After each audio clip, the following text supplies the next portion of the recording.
Welcome back to our studies on Roman art. Last week we talked about Roman architecture, so a different form of art, and it's a very big tradition. And you can see on the screen that they still have, when you just Google Roman art, a lot of the architecture shown. When we look at Roman art as in more of the artwork, pottery, mosaics, uh, stone carvings, stuff like that. It's inspired greatly by the Greeks, which is once again nothing surprising when we look at Rome as a whole. When they sculpt, as you can see here, it's sculpture of the gods, sculpture of the top people.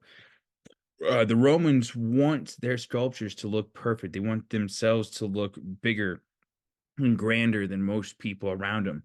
The Romans had that idea of they were top dog and their art reflected it. One of the things I love about ancient Roman art is those mosaics. If you see it right there, it's taking a bunch of little things and making something bigger.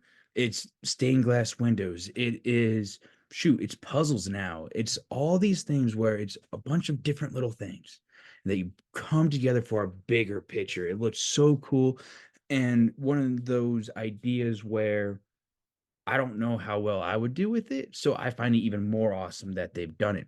You can see mosaics all around, all over the world in so many different places nowadays, and you can thank the ancient Romans for beginning that work of art.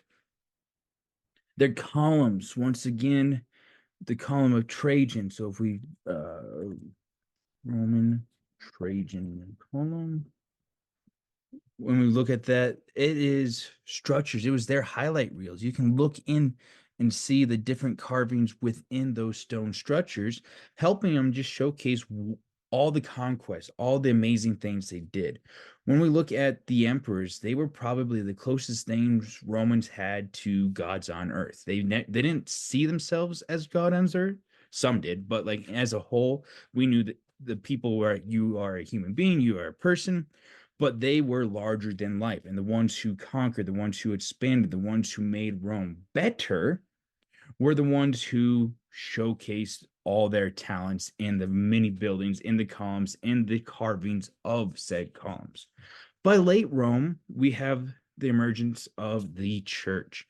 So in like 313, with the Edict of Milan, Christianity becomes legal and soon afterwards becomes more of the major church of Rome. So just like in all the other places we talked about, when major changes, when new things come forth, it is stuff that's reflected in art. So later Roman time period, it focuses on the church. You see the church starting to gain more and more power, especially as the emperors start to lose power, especially as Rome starts to split in two and all of that stuff. The bust you saw on that previous page right here, just the heads of all the people, they had made tons and tons of those. All the famous people had their bust, had their pictures showcasing themselves, their loved ones, and the famous people of it. So when we look at Roman art, we still haven't had the sit down paint, kind of like the Bob Ross style, but we're starting to see more and more traditional stuff. We're seeing the sculptures really showcase, and you can see why the Renaissance people look back towards them. When you look at your own research, look at the different art. Is there that famous artist during that Roman period that the emperors love, that people really push forward?